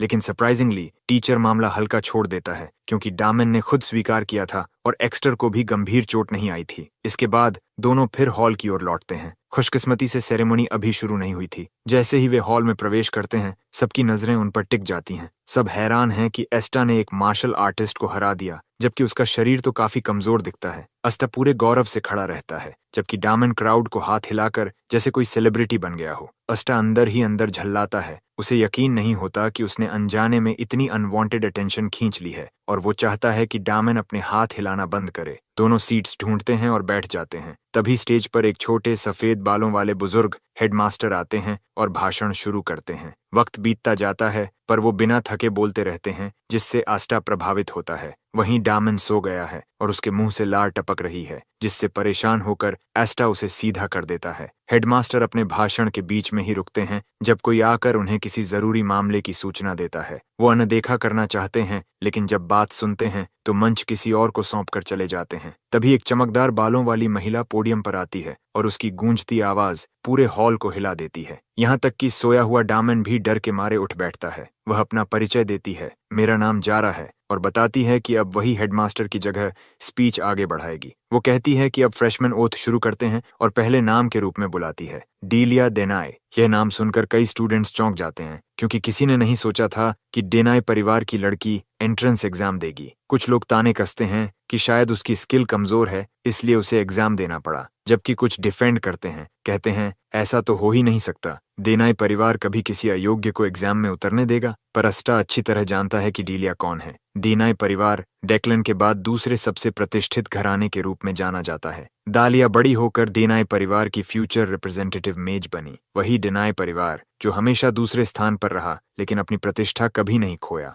एस्टा मानता है कि वह वाकई टैलेंटेड थी, क्योंकि उसे उससे कभी कभी मदद भी मिली थी, लेकिन दोनों के बीच बनती नहीं थी, इसलिए लोग उन्हें बैड फ्रेंड्स कहकर चिढ़ाते थे। फिर भी एस्टा मुस्कुराता है, क्योंकि वह खुश है कि दालिया उसी साल उसकी क्लास में शामिल हुई। जैसे ही दालिया मंच पर जाती है, जारा मार्शल आर्ट्स डिवीजन के रिप्रेजेंटेटिव पॉल को बुलाती है, और चूंकि कोई और नाम घोषित नहीं होता, एस्टा समझ जाता है कि यह लड़का किसी नोबल हाउस से नहीं है। पॉल के साथ खड़ा वो दूसरा लड़का भी किसी प्रेस्टिजियस फैमिली से नहीं लगता। दोनों अपनी ओथ पूरी करके सीटों की ओर लौटने लगते हैं। तभी जारा घोषणा करती है कि अब वह उन प्रोफेसर्स का परिचय कराएगी जो इस साल उन्हें पढ़ाएंगे। वह एक एक कर शिक्षकों को मंच पर आने के लिए कहती है। दालिया जैसे ही सीढ़ियों से उतर रही होती है, उसकी नजर सीधी एस्टा पर पड़ती है, जिससे एस्टा सन्न रह जाता है। लेकिन तभी डालिया का पैर फिसल जाता है और वह सीढ़ियों से गिर जाती है। सबके सामने शर्मिंदा होकर जमीन पर आ जाती है। तभी स्टेज पर प्रोफेसर पेरून आते हैं, जो बेसिक प्रिंसिपल्स ऑफ मोलॉजी पढ़ाते हैं। एस्टा ध्यान से देखता है। पेरून का व्यक्तित्व WJI से बिल्कुल अलग है। वह तुरंत कोई राय नहीं बनाता, बस मन में नोट कर लेता है। सेरेमनी के बाद जारा सभी स्टूडेंट से कहती हैं कि वे अपनी अटेंडेंस शीट देखकर अपने अपने डॉर्मेट्री जाएं। इतने में डेमियन आखिरकार नींद से जागता है और एस्टा मजाक करने का फैसला करता है। वह झूठ बोलता है कि उसे सोने की वजह से स्कूल से निकाल दिया गया है। डमेन ये सुनकर पागलों की तरह चिल्लाने लगता है, इतना जोर से कि पूरा हॉल गूंज उठता है। एस्टा सिर पकड़ लेता है, पछताते हुए कि उसने ये प्रैंक क्यों किया। डॉम पहुंचकर एस्टा उस जगह की खूबसूरती देखकर खुश हो जाता है। कमरा बेहद साफ और सजा हुआ था। कोने में स्टूडेंट्स के लिए सारे जरूरी सामान रखे थे। तभी उसका रूममेट पॉल कमरे में दाखिल होता है। पॉल का चेहरा ठंडा, निस्पृह, जैसे उसे किसी चीज की परवाह नहीं। वह सीधे कहता है कि वे दोनों शांति से रहें क्योंकि उसे दोस्ती करने में कोई दिलचस्पी नहीं है। पॉल साफ कह देता है कि उसे एस्टा के काम से मतलब नहीं जब तक वो उससे टकराए नहीं, बल्कि वह चाहता है कि इंट्रोडक्शंस के बाद वे एक दूसरे से बात करना भी बंद कर दें। एस्टा बिना डरे उसकी आंखों में देखता है, एक सीधा स्टेयर ऑफ। कुछ देर तक सन्नाटा रहता है, फिर पॉल झुंझला उठता है। क्यों चुप है तू? जवाब दे। लेकिन एस्टा बस उसे ऑब्जर्व कर रहा होता है। उसके मन में चल रहा है कि क्या पॉल वाकई उतना अच्छा है जितना कहा जाता है, क्योंकि अफवाह है कि वह टॉप स्टूडेंट बनकर आया है। अचानक एस्टा झूठा हमला करने का नाटक करता है, बस उसकी प्रतिक्रिया देखने के लिए। पॉल तुरंत अपनी तलवार पकड़ता है। उसकी स्टैंस और ग्रिप देखकर एस्टा समझ जाता है कि वह ट्रेंड है। तभी बाहर से डमेन की आवाज आती है। एस्टा मुस्कुराता है जैसे कुछ हुआ ही नहीं और कैजुअली कहता है, तू जैसा चाहे वैसा कर, मुझे फर्क नहीं। फिर हल्के अंदाज में उसे छेड़ते हुए कहता है, पर ध्यान रखना मैं रात में गाना गाता हूँ। पॉल उलझन में पड़ जाता है और एस्टा वहां से निकल जाता है। बाहर डामन खड़ा है, उत्साहित होकर पूछता है, तेरा रूममेट कौन है? एस्टा ठंडे लहजे में जवाब देता है, पता नहीं। दामन चौंक जाता है लेकिन ज्यादा पूछताछ नहीं करता। फिर वो एस्टा से कहता है, चल अकादमी का टूर करते हैं, पहले दिन ही सब देख लेते हैं। एकेडमी बहुत विशाल थी, इसलिए नए स्टूडेंट्स को पहले दिन कैंपस की लेआउट समझने की सलाह दी गई थी ताकि वे बाद में रास्ता न भूलें। एस्टा मान जाता है क्योंकि उसके दिमाग में भी एक सवाल है। उसे जानना है कि यहाँ कितने ट्रबल शूटर्स मौजूद हैं। दोनों घूमते घूमते एक झील के पास पहुंचते हैं। दामन हमेशा की तरह हैरान होकर कहता है, वाह ये तो कमाल है। एस्टा झुंझलाकर बोलता है, अगर इतना ही पसंद है तो अपने घर वालों से बोल अपने स्टेट में खुद की लेक बनवा ले। फिर हंसते हुए जोड़ता है, बस जमीन खोद और पानी भर दे, काम हो गया। दामन को यह आइडिया इतना पसंद आता है कि वह तुरंत बोल उठता है, मैं कहूंगा कि हमारी लेक इससे भी बड़ी बनवाओ। फिर सोच में पड़ जाता है, नाम क्या रखूं? कुछ पल बाद उसकी आंखें चमक उठती हैं। ब्लड, स्वेट एंड टीयर्स, कहता है। दामन, अपने घर वालों से कहना मेरे लिए भी एक ऐसा बनवाए। फिर शरारती अंदाज में जोड़ता है, पर ड्रैगन के रूप में बनवाना, उसकी स्केल्स कमाल की लगेंगी। उधर घर पर लांस को अचानक अजीब सी बेचैनी महसूस होती है, जैसे कुछ गड़बड़ होने वाली हो। काफी देर घूमने के बाद एस्टा सुझाव देता है कि अब डॉर्म लौट चलें और दामन मान जाता है। पूरे टूर के दौरान एस्टा ने गिनती रखी, कुल 7 ट्रबल शूटर्स। वह सोचता है शायद 3 और होंगे जिन्हें उसने अभी पहचान नहीं पाया। कुल मिलाकर लगभग 10 ट्रबल शूटर्स। उसकी गणना उसे बताती है कि पेरून का लेबोरेटरी सेकंड मैजिक हॉल में है। सब जोड़कर एस्टा समझ जाता है कि ट्रबल शूटर्स का असली निशाना पेरून ही है। उसे एहसास होता है डेक्लन ने पहले ही अंदाजा लगा लिया था कि जब जे के एलाइज होंगे तो शक पेरून पर ही जाएगा। एस्टा सोच रहा था कि वे पेरून के पीछे क्यों नहीं लगे, पर अब उसे समझ आता है उन्होंने बस सही समय का इंतजार किया था। वह खुद पता लगाना चाहता है कि ट्रबल शूटर्स को असल में कितना पता है। वह चुपचाप एक परफेक्ट जगह पर बैठ जाता है जहां से 2 ट्रबल शूटर्स की बातें साफ सुनाई दे रही थीं। ट्रबल शूटर 1 कहता है कि हेडक्वार्टर से इमरजेंसी डायरेक्टिव आया है, उन्हें टारगेट्स नेस्ट पर इकट्ठा होना है। ट्रबल शूटर 2 पूछता है, टारगेट मेन है या सब? पहला जवाब देता है, हम सब के पीछे जा रहे हैं, मिशन को मिडनाइट तक पूरा करना है। ट्रबल शूटर 2 अनुमान लगाता है कि चूंकि WJI ने कदम बढ़ा लिया है, इसका मतलब टारगेट पेरून ही है, लेकिन वो चिंतित है। प्रोफेसर्स का क्या? वे हमारा मुकाबला नहीं कर पाएंगे। पहला उसे शांत करता है, डेक्लन खुद नहीं आएगा लेकिन फायर डीमन कैलाहन आ रहा है। ये सुनकर दूसरा सन्न रह जाता है, क्योंकि कैलाहन रेड जूल यानी डेक्लन्स मेज कॉर्प का वाइस लीडर है। इसका मतलब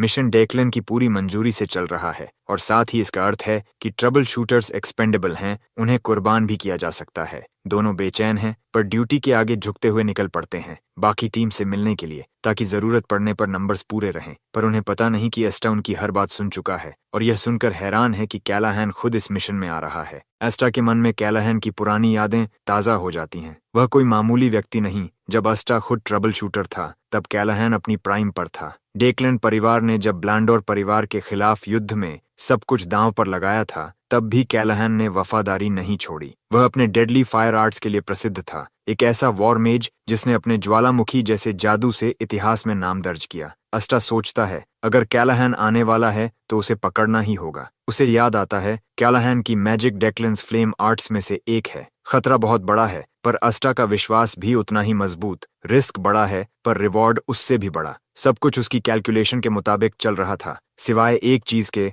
वो थीसिस जिसे सब ढूंढ रहे हैं असल में एस्टा के पास है, पेरून के नहीं। तो फिर ट्रबल शूटर्स पेरून के पीछे क्यों पड़े हैं? क्या उनके पास जो थीसिस है वो नकली है? वह अंदाजा लगाता है कि आज जो डॉक्यूमेंट डिलीवर होना है वो असली नहीं, सिर्फ एक बेट है। रात होते होते डॉर्म में पॉल तैयार होकर बाहर निकलता है, और तभी सच्चाई सामने आती है। वह भी एक ट्रबल शूटर है। उसे लगता है एस्टा सो रहा है, पर उसे नहीं पता कि बिस्तर पर पड़ा एस्टा असल में एक डमी है। उधर पेरून अपने स्टडी में बैठा कुछ नोट्स लिख रहा होता है जब उसे इंट्रूडर्स की ऑरा महसूस होती है। तो ट्रबल शूटर्स ने एकेडमी की सीमा पार कर ली। वह बुदबुदाता है, कितने बेखौफ हैं। फिर उसे समझ आता है यह मर्सनरी ऑरा है, और जैसे ही सामने आने वाला व्यक्ति रोशनी में आता है वह उसे पहचान लेता है। पॉल, पेरून ठंडी आवाज में कहता है, अगली बार अपने ईथर ट्रेड्स रिफाइन करना मत भूलना। पॉल फिर एक एनवेलोप पेरून को देता है और तभी पेरून समझ जाता है कि इसके पीछे WJI का हाथ है। वो सोच में पड़ जाता है, आखिर वी किस तरह की चालें चल रहा है और इस बार कौन सा ट्रिक इस्तेमाल कर रहा है। अचानक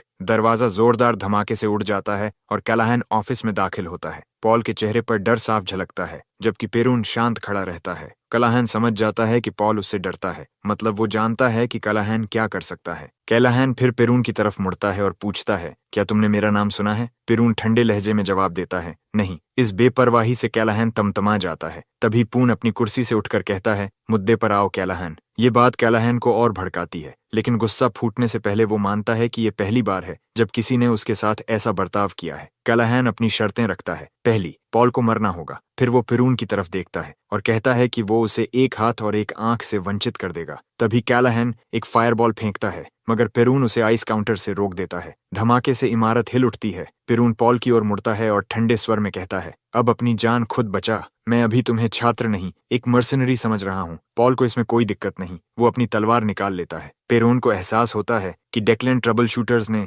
शायद कोई ब्लैकआउट स्पेल डाला है, इसलिए कोई अलार्म नहीं बजा। मतलब वो और पॉल अब यहाँ फंसे हैं। कैलाहैन की नजर मेज पर पड़े एनवेलोप पर जाती है। यही लेने आया हूँ, वही जो ब्लैंडर फैमिली ने भेजा है। वो मुस्कुराता है। पेरून उसे देने से इनकार करता है तो कैलाहैन पूरी ताकत झोंक देता है। जमीन हिलाने वाला फ्लेम स्पेल छोड़ देता है। पेरून शांत रहता है, अपनी आइस ऑरा को मजबूत रखकर हर हमले का जवाब देता है। अब बाकी ट्रबल शूटर्स भी अंदर घुसने लगते हैं। पन भी अब गंभीर हो जाता है। उसकी डेवस्टेटिंग स्ट्राइक से पूरी इमारत लगभग ढह जाती है। इसी बीच एस्टा दूर से सब कुछ देख रहा होता है। उसे काफी वक्त बाद ऐसा एक्शन देखने को मिला है। मुस्कुराते हुए वो अपना मास्क पहनता है और कहता है, मैं अब एस्टा नहीं, मैं हूँ ट्रबल शूटर 1। वो मुट्ठियां भींचकर चांद की तरफ देखता है। मुझे आज ताकत देना ताकि मैं सच्चा ट्रबल शूटर बन सकूं, भले मैं सबसे राइचियस ना रहा हूं। दुआ खत्म होते ही वो कूदकर बैटलफील्ड की तरफ बढ़ता है, जहां इमारत पहले ही ढहने लगी है। अंदर कैलाहैन मजे से तबाही मचा रहा होता है। उसे हैरानी होती है कि इतनी तबाही के बावजूद पॉल अब भी जिंदा है। इम्प्रेसिव,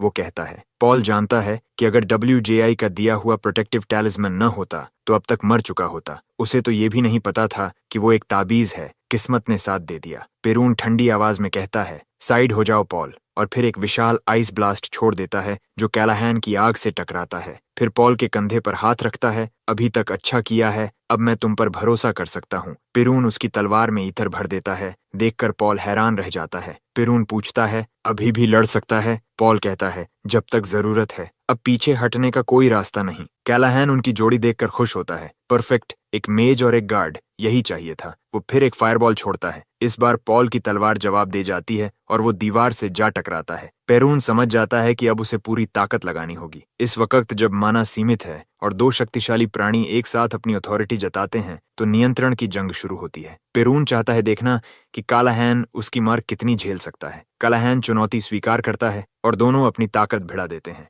नतीजा, पूरी इमारत उनकी टक्कर से चूर चूर हो जाती है। इमारत पूरी तरह ढह जाती है और पॉल अपना संतुलन खोकर नीचे गिर पड़ता है। गिरते हुए उसकी नजरों में बस दो मॉन्स्टर्स होते हैं जो बिना किसी रोक टोक के एक दूसरे को तबाह कर रहे हैं। जमीन पर जोरदार टक्कर के साथ गिरकर पॉल सोच में पड़ जाता है, आखिर मैं इस लड़ाई में आया ही क्यों? मैं तो उनकी ताकत के आसपास भी नहीं हूँ। उधर दूर खड़े ट्रबल शूटर्स उस तबाही को देखकर सन्न रह जाते हैं। एक पल को समझ जाते हैं कि अगर उन्होंने बीच में आने की कोशिश की तो खुद भी मारे जाएंगे, लेकिन तभी उनकी राहत पलट जाती है। एस्टा पीछे से प्रकट होता है और उन्हें एक एक कर गिरा देता है। अचानक उनके बीच अफरा तफरी मच जाती है। रास्ते में जो भी ट्रबल शूटर आता है, एस्टा उसे खत्म करता हुआ सीधे बैटलफील्ड की ओर बढ़ता है। उसकी एंट्री से पेरून और कैलाहैन दोनों रुक जाते हैं, हैरान कि वो आखिर किस तरफ है। पल भर में एस्टा बिजली की रफ्तार से कैलाहैन तक पहुंचकर उसका गला पकड़ लेता है। यहीं तेरी मौत लिखी है। डर के मारे कैलाहैन तुरंत फायर ब्लास्ट छोड़ता है, लेकिन इस बार उसका अपना माना बैकलैश हो जाता है। खून उगलते हुए वो देखता है कि एस्टा जरा भी प्रभावित नहीं हुआ। वो तो पहले से ही उसके सामने खड़ा है। इसी बीच बाकी ट्रबल शूटर्स भी भीतर घुस आते हैं। कैलाहैन को एहसास होता है कि अगर उसे मौका चाहिए तो उसे माना बैकलैश को दबाना होगा। वो झटपट एक पोशन पीता है और सोचता है, ये एस्टा नाम का दरिंदा आखिर आया कहाँ से? ट्रबल शूटर्स उस पर हमला करते हैं, मगर अस्टा बड़ी आसानी से उनका वार रोकता है और पलटवार से उन्हें हवा में उड़ा देता है। कलाहन ये देखकर दंग रह जाता है। ये मूवमेंट्स, ये प्रिसिशन, ये तो मशीन जैसा है। लेकिन हैरानी के साथ साथ उसका गुस्सा भी बढ़ता जाता है। अब तू मरेगा अस्टा, चिल्लाकर कैलाहन दर्जनों मैजिक सर्कल्स बनाता है और उन सब से मिलकर एक विशाल फायर ब्लास्ट छोड़ता है। आग इतनी तीव्र होती है कि उसकी अपनी टीम भी उसमें जलकर राख हो जाती है। धुएं से सब कुछ ढक जाता है और कैलाहन सोचता है, क्या मैंने उसे पकड़ लिया? उसे मालूम है उसके साथ ही मारे गए हैं, लेकिन उसे परवाह नहीं। मिशन पूरा होना चाहिए, चाहे जो हो। कुछ सेकंड तक कुछ न देखकर वो मुस्कुराने लगता है, मानो अस्टा खत्म हो चुका हो। शायद जरूरत से ज्यादा कर गया, वो बड़बड़ाता है। अब पेरून पर बढ़त ले लूंगा अगर बाकियों से हाथ मिला लूं। तभी उसके शरीर में सिहरन दौड़ जाती है। पीछे से आवाज आती है, अस्टा की। बस इतना ही था तेरा आखिरी अटैक? अस्टा कहता है, मैं जानता था तू अपने ही आदमियों को बलिदान करेगा, बस मुझे गिराने के लिए। ऊंचाई से अस्टा अपना मैजिक सर्कल नीचे की ओर निशाना बनाता है। अब तू मरेगा। अपनी हरकतों की सजा में वो मोना बुलेट छोड़ता है। कलाहैन भाग नहीं पाता। गोला उसके सिर के पार निकल जाता है, जैसे किसी बड़े कैलिबर की गोली हो। कलाहैन गिर पड़ता है। मौत साफ है। अस्टा नीचे उतरकर देखता है और कहता है, बुरा नहीं था, कोई और मेज पहली मार में ही मर जाता। वो मानता है कि कैलाहैन के हमले जानलेवा थे, लेकिन उसकी आखिरी मूर्खता ने ही उसे हराया। अगर कैलाहैन ट्रबल शूटर्स के साथ मिलकर एट्रिशन बैटल खेलता तो शायद अस्टा हार जाता। अब भले वो और खतरनाक बन चुका है, पर उसका माना रिजर्व बहुत कम बचा है। अस्टा फिर कैलाहैन के शव के पास जाता है और उसकी बॉडी सर्च करता है। किस्मत साथ देती है, उसे उसका ग्रिमवार मिल जाता है जो वो ढूंढ रहा था। ज्यादातर बैटल मेजेस किसी पर भरोसा नहीं करते, इसलिए अपने ग्रिमवार खुद ही रखते हैं। उसमें मौजूद स्पेशल पाउच पर ओनर रिकॉग्निशन स्पेल लगा है, लेकिन अस्टा को फिक्र नहीं। वो जानता है कि उसे तोड़ने का तरीका निकाल लेगा। तभी पेरून प्रकट होता है। अस्टा मुस्कुराकर कहता है, लेट आए हो पार्टी में? पुन जवाब देता है, छोटे फ्राइज संभाल रहा था। फिर वो पूछता है, क्या तुम भी उन्हीं में से हो जो मेरे पीछे पड़े हैं? अस्टा ठंडे लहजे में कहता है, थोड़ा दिमाग लगाओ पन, मैंने अभी अभी डेक्लन के आदमी को मारा है। अब समझो मैं किस तरफ हूँ। ये सुनते ही पेरून समझ जाता है कि WJI ने ही अस्टा को भेजा है और आखिरकार वो अपनी गार्ड नीचे कर देता है। मगर उसे अब भी एक बात खटकती है, फिर पॉल मेरे पास क्यों आया था? वो सोचता है, क्या WJI ने रिसर्च को 2 अलग अलग पेपर्स में बांट दिया है, इसलिए 2 अलग इनवॉइस भेजे हैं? तभी अस्टा बोलता है, शायद पॉल के पास वाला थीसिस नकली था। WJI ने डेक्लन के लोगों को बाहर निकालने के लिए वही चाल चली जैसे मछुआरा जाल फेंककर मछली पकड़ता है। अस्टा आगे कहता है, WJI शायद इस रीजन की सिक्योरिटी बढ़ाने और डेक्लन के इन्फ्लुएंस को कम करने की कोशिश कर रहा है, लेकिन उसके भीतर कुछ गड़बड़ की भावना उठती है। ब्लैकआउट स्पेल के बावजूद इतनी भारी लड़ाई हुई और इंपीरियल नाइट्स अब तक नहीं आए। इसका मतलब साफ है, नाइट्स को डेक्लन ने ब्राइब किया है। पेरून फिर पूछता है, तो क्या तुम ही कुरियर हो? अस्टा बिना शब्दों के जवाब देता है। अपनी जेब से थीसिस निकालकर पेरून को सौंप देता है। पेरून ध्यान से उसे देखता है, फिर पूछता है, तुम्हें पता है इसमें क्या है? अस्टा ठंडे स्वर में जवाब देता है, मैं मूर्ख नहीं हूँ, मुझे पता है। पेरून सावधानी से खड़ा होता है, पर अस्टा उसे आश्वस्त करता है, अगर लड़ना है तो मुझे कोई फर्क नहीं पड़ेगा, लेकिन सोच लो, तुम्हारा फैसला तय करेगा कि तुम जिंदा रहोगे या नहीं। पेरून धीरे से सिर हिलाता है, सही कहा। फिर कहता है, क्या तुम्हें कुछ चाहिए बदले में? अस्टा थोड़ी उलझन में पूछता है, बदले में? पेरून समझाता है, WJI सिर्फ उन्हीं पर भरोसा करता है जो उसकी तरह सोचते हैं। अगर मुझे उसका विश्वास चाहिए तो मुझे तुम्हें कुछ देना होगा। अस्टा कुछ पल सोचता है, फिर कहता है, मुझे एक बुक चाहिए। पेरून हैरान, किताब? अस्टा मुस्कुराकर बताता है, मैं एक ग्रैंड टावर बनाना चाहता हूँ, एक ऐसी जगह जहाँ हर कोई आकर किताबें पढ़ सके, और मैं चाहता हूँ कि तुम्हारे नजरिए से अर्केन साइंस पर लिखी हुई किताब वहाँ हो। पेरून स्तब्ध रह जाता है, लेकिन गंभीर स्वर में कहता है, ठीक है, मैं ये करूंगा। थोड़ी देर की बातचीत के बाद अस्टा उठता है, अब मुझे जाना होगा। पेरून पूछता है, फिर संपर्क कैसे रखेंगे? अस्टा एक कम्युनिकेशन क्रिस्टल निकालकर उसे देता है। इसकी 2 आधियां जुड़ी हुई हैं, अगर एक टूटी तो दूसरी भी टूटेगी। एक शार्ड तोड़ो, मैं पहुंच जाऊंगा। अगर कई शार्ड टूटे तो समझो मुसीबत बड़ी है। ये समझाकर वो हवा में गायब हो जाता है। कुछ देर बाद इंपीरियल नाइट्स आखिरकार पहुंचते हैं, क्षेत्र को सिक्योर करते हैं और एकेडमी स्टूडेंट्स को सुरक्षित बाहर निकालते हैं, ताकि अगर दोबारा हमला हो तो नुकसान कम हो। इस अफरा तफरी में अस्टा खुद को छात्रों की भीड़ में मिला देता है। वो डामन से टकराता है, जो पूछता है, कहाँ थे तुम? अस्टा सहजता से जवाब देता है, थोड़ा काम था, मगर भीतर ही भीतर वो जानता है कि अब डेक्लन फैमिली थोड़ी देर के लिए पीछे हटेगी, जबकि डामन उसे बोलने पर मजबूर करता रहता है। अस्टा सोच में डूबा है, मेरी सिजिल ने युद्ध के दौरान क्यों प्रतिक्रिया दी? जब मैं कलाहैन के वार को रोक रहा था, मैंने बैरियर के अंदर अजीब ऊर्जा महसूस की, जबकि वो आम तौर पर कभी ऐसे रिएक्ट नहीं करती। हेस्टा शुक्रगुजार है, उसी सिजिल ने उसे कैलाहैन के काउंटर अटैक से बचाया। वो याद करने की कोशिश करता है और अचानक उसे एहसास होता है ये तो रिजेक्शन फिनोमिनन था, एक तकनीक जो मेजेस खुद को अपनी ही जादू से नुकसान पहुंचने से बचाने के लिए इस्तेमाल करते हैं। वो इतना उलझा हुआ है कि अनजाने में अपने आप बोल उठता है, मुझे समझ नहीं आ रहा। और ये सुनकर दामन चौंक जाता है। क्या मतलब? कौन सा राज छिपा रहे हो? अस्टा। मगर अस्टा उसे अनदेखा करता है, सोचता रहता है वो सिजिल उस वक्त ही क्यों जागी? क्या चीज ने उसे ट्रिगर किया? आखिर में वो तय करता है मुझे और रिसर्च करनी होगी। उसे यकीन है कि कुछ सुराग उसे एकेडमी लाइब्रेरी में जरूर मिलेंगे। इसी बीच जब वो अपने ख्यालों में डूबा चल रहा होता है, कोई पीछे से पुकारता है, अस्टा। वो मुड़ता है, एक छात्र खड़ा है, नाम चेनबी। अस्टा पहले उसे नजरअंदाज करता है, लेकिन जब चेनबी मुस्कुराकर कहता है तुम काफी अच्छे फाइटर हो, अस्टा ठिठक जाता है। एक पल को वो सोचता है क्या इसे अभी खत्म कर दूं? ये मेरी असली पहचान जान चुका है। अस्टा अपने फैसले पर पहुंचने ही वाला था कि तभी चेनबी कुछ ऐसा बोल देता है जिससे उसकी जान बच जाती है। वो कहता है कि एंट्रेंस सेरेमोनी के दौरान एस्टा का जो फाइट हुआ था कॉम्बैट डिवीजन के साथ, उसने उस पर बहुत गहरा इंप्रेशन छोड़ा। ये सुनकर अस्टा को एहसास होता है कि दरअसल उसने स्टूडेंट्स की रिस्पेक्ट हासिल की थी, जबकि उसे लग रहा था कि उसने बस बुरा इंप्रेशन छोड़ा था। अस्टा मॉडेस्ट बनने की कोशिश करता है और चेनबी से कहता है वो बंदा जिससे मैंने फाइट की थी उसके पास ईथर की कमी थी, अगर हम फिर से लड़ें तो रिजल्ट अलग होगा। चेनबी थोड़ा नर्वस होकर सिर खुजाता है, मगर फिर भी वो दोनों के साथ चलता रहता है, ये कहते हुए कि उसे एस्टा के साथ रहना अच्छा लगेगा। चेनबी मुस्कुराकर कहता है कि वो अभी तक किसी के ज्यादा करीब नहीं आया और उसके लिए किसी ग्रुप में शामिल होना अजीब लगता है।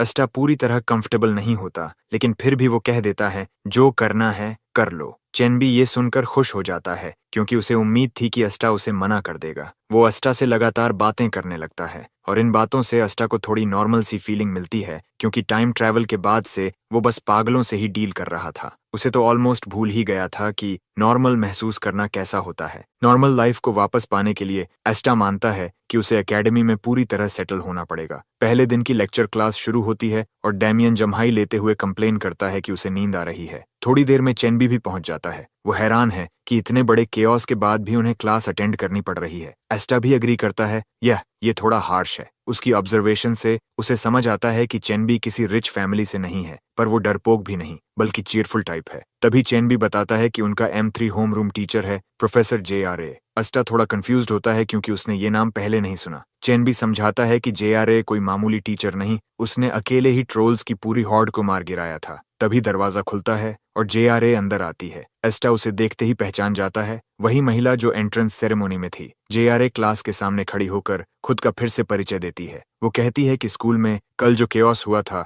उसका इन स्टूडेंट्स से कोई लेना देना नहीं और अब सभी नॉर्मल क्लासेस रिज्यूम होंगी। फिर वो बताती है कि सबसे पहले उन्हें एक माना असेसमेंट टेस्ट देना होगा। ये टेस्ट उनके माना की क्वांटिटी और क्वालिटी दोनों को इवैल्यूएट करेगा। JRA क्लास से पूछती है बताओ तुम्हारे हिसाब से इनमें से सबसे इम्पोर्टेंट क्या है? एक लड़की अर्गन हाथ उठाती है और जवाब देती है कि इसका कोई डेफिनेट आंसर नहीं है। अगर किसी के पास पहले से काफी माना है तो उसकी नजर में माना ज्यादा इम्पोर्टेंट है। JRA तुरंत पूछती है क्यों? अर्गन समझाती है कि जब दो बराबर ताकत वाले मेजेस लड़ते हैं तो जिसकी माना क्वालिटी बेहतर होती है वही नेचुरली एडवांटेज लेगा। अस्टा ये सुनकर समझ जाता है कि लड़की बस टेक्स्ट बुक वाला आंसर दे रही है। अपने एक्सपीरियंस से वो जानता है कि माना की क्वालिटी एक्यूरेसी, स्टेबिलिटी और स्पेल पावर तीनों को प्रभावित करती है। सिंपल शब्दों में अगर मेज अपने टारगेट को हिट ही न कर पाए तो ज्यादा माना भी बेकार है। JRA विजिबली डिसअपॉइंटेड लगती है। उसके चेहरे से ही झलकता है कि उसे ये जवाब पसंद नहीं आया। वो पूछती है तुम किस फैमिली से हो? अर्गन रोते हुए जवाब देती है बैरन पेलम की हाउस होल्ड से।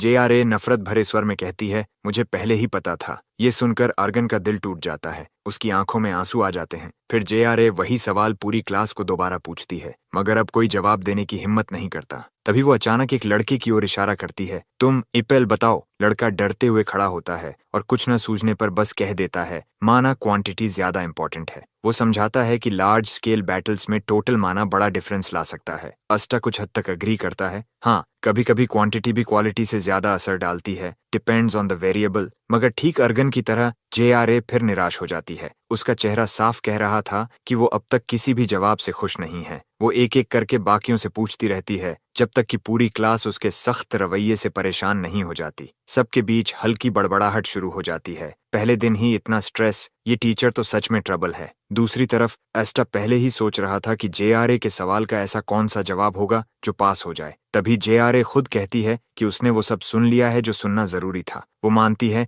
कि सबके जवाब काफी करीब थे। असल में कोई सही जवाब था ही नहीं और वो किसी करेक्ट आंसर की तलाश में नहीं थी। JRA फिर क्लास से पूछती है, जो जवाब तुमने दिया क्या वो तुम्हारे दिल से था या सिर्फ वो जो तुमने सोचा कि मुझे सुनना अच्छा लगेगा? वो कहती है, एक मेज को कभी भी अपनी कन्विक्शन नहीं खोनी चाहिए, चाहे वो किसी भी हालात में क्यों ना हो। उसे टेम्पटेशन से डिगना नहीं चाहिए और अपनी विल को अंत तक बनाए रखना चाहिए। JRA की आवाज में ठंडापन था, लेकिन उसमें एक आग भी थी। फिर वो पूछती है, क्या तुम सच में अपने जवाब के साथ खड़े हो सकते हो? क्या तुम खुद को एक सच्चा मेज कह सकते हो? फिर वो आखिर में कहती है, द मोस्ट इम्पॉर्टेंट थिंग, तुम्हें सच्चा मेज बनना सीखना होगा। इस बात को उनके दिल में उतार देने के बाद वो कहती है, इस बात को हमेशा याद रखना। एस्टा ये सब सुनकर सोचता है कि वो सही था, लेकिन उसे ये भी समझ आता है कि ये औरत पढ़ाने का बेहद अजीब तरीका रखती है। अब शुरू होता है माना मेजरमेंट टेस्ट। सबसे पहले JRA अर्गन को बुलाती है और सबको चौंकाते हुए कहती है कि वही क्लास रिप्रेजेंटेटिव बनेगी। JRA कहती है, तुम्हारा पहले वाला जवाब इम्प्रेसिव था और रीप के तौर पर तुम्हें मेजरमेंट रिकॉर्ड करना होगा। एस्टा ये देखकर दंग रह जाता है और समझ जाता है कि JRA अपने स्टूडेंट्स को इनडायरेक्टली सिखाती है, टफ लव स्टाइल में। स्टूडेंट्स तब हैरान रह जाते हैं जब वो मेजरमेंट के लिए निकले डिवाइस को देखते हैं। वो बेहद दुर्लभ क्रिस्टल ऑर्ब थी। JRA शैतानी मुस्कान के साथ कहती है, अब वक्त है ये जानने का कि तुम में कोई मॉन्स्टर तो नहीं छिपा। पूरी क्लास थोड़ी नर्वस हो जाती है। वो बताती है कि इसका इस्तेमाल आसान है। अर्गान, हाथ ऑर्ब पर रखो और माना चैनल करो। अर्गान जैसे ही ऐसा करती है, ऑर्ब तेजी से चमकने लगता है। पूरी क्लास वाव में चली जाती है। JRA इंडिकेटर की तरफ इशारा करके कहती है, माना क्वालिटी का रेंज 1 से 10 तक होता है और तुम्हारा लेवल है 4। वो बताती है कि पिछले साल के स्टूडेंट्स का एवरेज सिर्फ 3 था। अर्गन शर्मा जाती है और JRA को धन्यवाद देती है। फिर JRA कहती है, अब माना क्वांटिटी देखेंगे, बस माना चैनल करते रहो। अर्गन 70 पर रुकती है। JRA मुस्कुराकर कहती है, इम्प्रेसिव, पिछले साल के फ्रेशमैन सिर्फ 15 तक पहुंचे थे। वो उसकी मेहनत की तारीफ करती है, जिससे बाकी स्टूडेंट्स के अंदर दबाव बढ़ जाता है। सब अब सीक्रेटली दुआएं करने लगते हैं कि उनका स्कोर भी अच्छा निकले। एस्टा समझ जाता है कि अर्गन एक दिन डिसेंट मेज बनेगी। JRA को किसी अर्जेंट काम के लिए जाना पड़ता है और वो असिस्टेंट प्रोफेसर को आगे की मेजरमेंट संभालने को कह देती है। स्टूडेंट्स एक एक कर आगे बढ़ने लगते हैं। हर कोई अपनी पोटेंशियल और कमजोरी को समझने की कोशिश कर रहा था। तभी चेन भी एस्टा के पास आता है और बोलता है, चलो अब हमारी बारी। एस्टा मान जाता है, जबकि डेमियन फिर से भेड़ की तरह सो रहा होता है। अचानक एक लड़की फ्यूरियन आगे बढ़ती है। उसका रिजल्ट सबका दिमाग उड़ा देता है। माना क्वालिटी 6 और क्वांटिटी 20। एस्टा नोटिस करता है कि वो दालिया के हाउस से है, मगर उनके बालों का रंग अलग है, यानी वो ब्रांच फैमिली से होगी। असिस्टेंट भी इम्प्रेस्ड होता है और कहता है कि उसे अभी और मेहनत करनी होगी। तभी डेमियन नींद से जागता है, पूरी तरह कंफ्यूज्ड। एस्टा पहले तो कहता है सोते रहो, पर फिर बताता है कि वो माना टेस्ट ले रहे हैं। डेमियन अनइंटरेस्टेड होकर पूछता है, इसका फायदा क्या? एस्टा जवाब देता है, कोई नुकसान तो नहीं, देख ही लेते हैं। डेमियन अचानक एक्साइटेड होकर चिल्लाता है, मैं भी ट्राई करूंगा। एस्टा हंस नहीं पाता। उसे विश्वास नहीं होता कि डेमियन इतना उत्साहित है। जब डेमियन आगे बढ़ता है, सब उसके छोटे दिखने पर बात करने लगते हैं। फिर भी वो कॉन्फिडेंट है।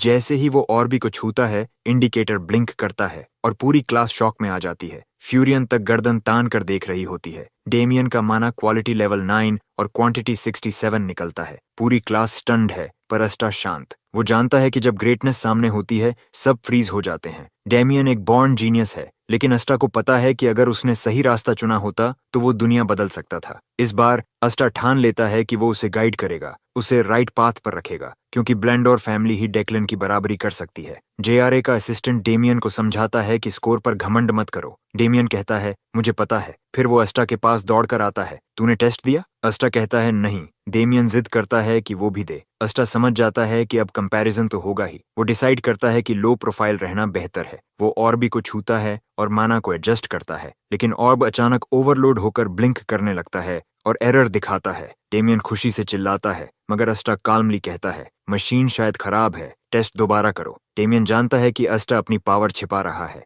मशीन रीसेट होती है और इस बार अस्टा माना इतना कम रखता है कि रीडिंग आती है क्वालिटी 3 और क्वांटिटी 15। सब बिलीव कर लेते हैं, बिल्कुल वैसे ही जैसे अस्टा चाहता था। डेमियन गुस्से में बड़बड़ाता है जबकि अस्टा राहत की सांस लेता है। उधर JRA अपने ऑफिस में सेकंड मेज हॉल के रिकंस्ट्रक्शन को देख रही होती है। तभी असिस्टेंट यर्वी अंदर आता है माना मेजरमेंट रिपोर्ट के साथ। JRA स्कोर्स देखती है, डेमियन पर कमेंट करती है उसे गाइडेंस की जरूरत होगी। फिर उसकी नजर एस्टा के टेस्ट पर जाती है, वहां एरर और रीटेस्ट लिखा होता है। वो तुरंत समझ जाती है ये बच्चा साधारण नहीं है। वो फाइल बंद करती है और ठंडी मुस्कान के साथ बुदबुदाती है, इंटरेस्टिंग, उस पर नजर रखनी होगी।